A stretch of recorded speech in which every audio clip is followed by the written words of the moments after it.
What's good, YouTube? It's your boy Home Warrior, back with you guys with another video.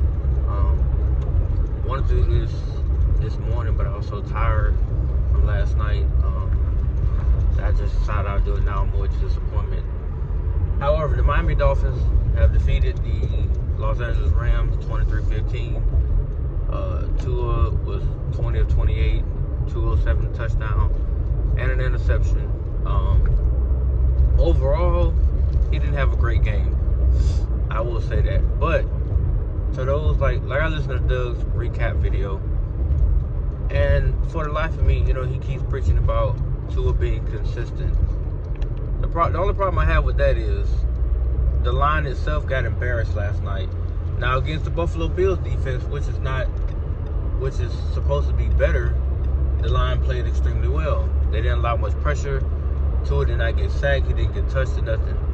Against LA, it's like they just gave up. Liam Eichenberg, Brandon Jones, those two names right there got their asses whooped for the majority of the game, up until like a certain points of the game that Tua improvised and made plays. For instance, I think it was the third or the fourth quarter. I believe it was a field goal drive that we had. It was like a 3rd and 19. Tua dropped back, rolled to his right, set his feet, lobbed the ball over to Mostert, who was going down the sideline for a 22-yard completion, which was also called by a defensive holding call, but he got the first down on that play. Then there was another play, I want to say it was the second quarter, or maybe the third quarter, the completion, no, it was actually the second quarter, the completion of Jonnu Smith. It was on a 3rd down play as well, where he, went like damn near 30 yards to the 1. Then he got another crucial completion to Odell Beckham on a 3rd down play. And I want to say he completed one more 3rd down pass. I think it was Tariq, if I'm not mistaken. And we were 6 of 13 on 3rd down last night, 50%. Four of those 6 3rd down conversions came out the arm of Tua. But he's not going to get credit for that, because it get overshadowed by the way he played or by his game. And then the only thing the media pundit wanted to talk about last night was the injury history. Has nothing to do with last night's game. Nothing. But people like Shannon Sharpe, Scott Van Pelt, you name it, they all want to come out talking about his concussions. And the fact that he did that dumbass play where he, got down on his hands and knees and avoided getting hit in the side of the head, but he made the tackle on the linebacker. That's just what he does. Do I wish he would do it? No. But it's a part of who he is. It's something he's not going to change. However, to me, he didn't play a complete shitty game. The second quarter was his worst quarter, no doubt. That quarter, he sucked. He had a fumble. He had a pick. The interception was so dumb.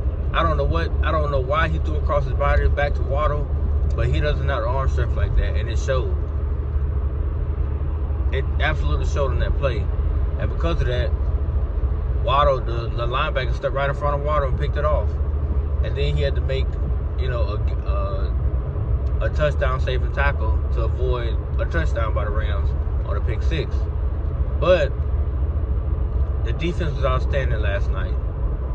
They played a complete, perfect game. No touchdowns allowed, 5 field goals, I'm sorry, 5.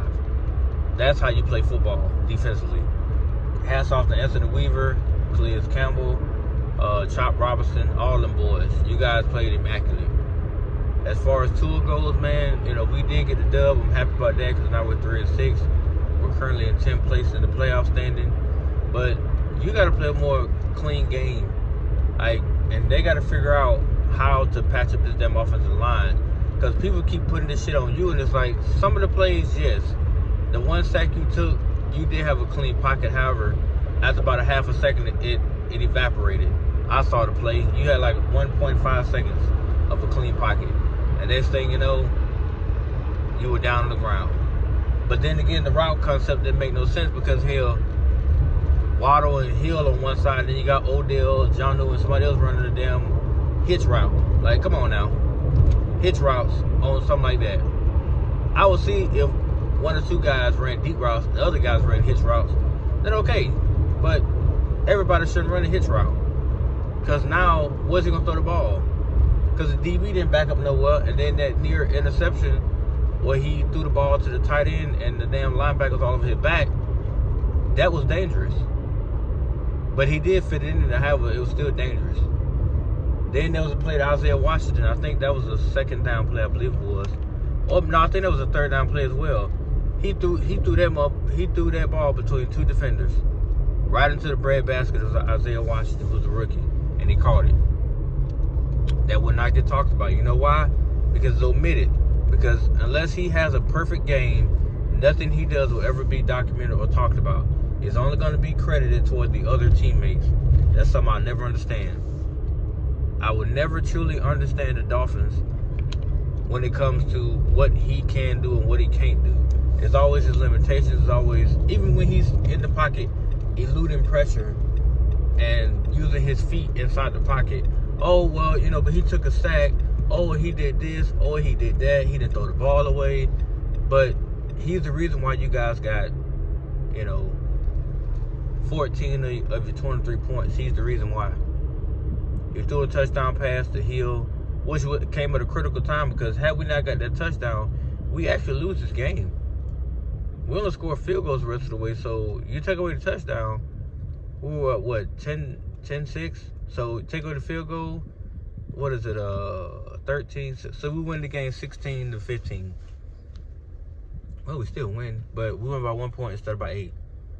So the touchdown gave us a separator, and then the defense kept them out of the end zone. So the defense did a great job last night in keeping them out of the end zone. But, like I said, to those who continue to beat him up, look at how bad his line got whooped. Now, this is the same offensive line that last week people were praising. They were saying, hey, how good they looked, how in sync they looked. And then up against a young, granted, the LA Rams team is very young, and they got some draft picks on defense, boy. That Verse dude, Javon Verse, out of Florida State, he's a legit pass rusher, but he does get tired. That's why they'll pull him out of the game so he can rest. But when he wasn't there, he was very destructive. So was the other guy. I forgot his name, but I know his name. I know his number is 91. Them two guys were very, very destructive. So LA seems like gonna be in good hands for years to come with those two at the helm being pass rushers. But to sit there and say, or to sit there and pretend like our line didn't get whooped to sleep, then you're delusional.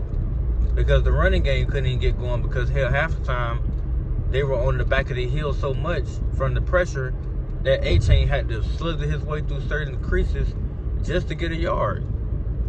So when the running game is highly affected like that, then the pass game will be too. And I don't want to hear no shit about, well, he's the franchise quarterback. Granted, he is, but what can you do what can you do behind the line that's so putrid that as soon as you drop back, you got either your left or your right side caving in? What can you do?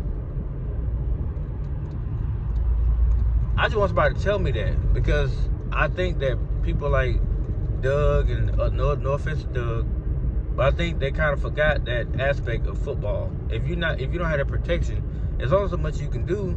And if he doesn't throw the ball away far enough out of bounds, then that may turn into a turnover. And then here comes the ban. It's time to go and get rid of Tua. It's time to let him go.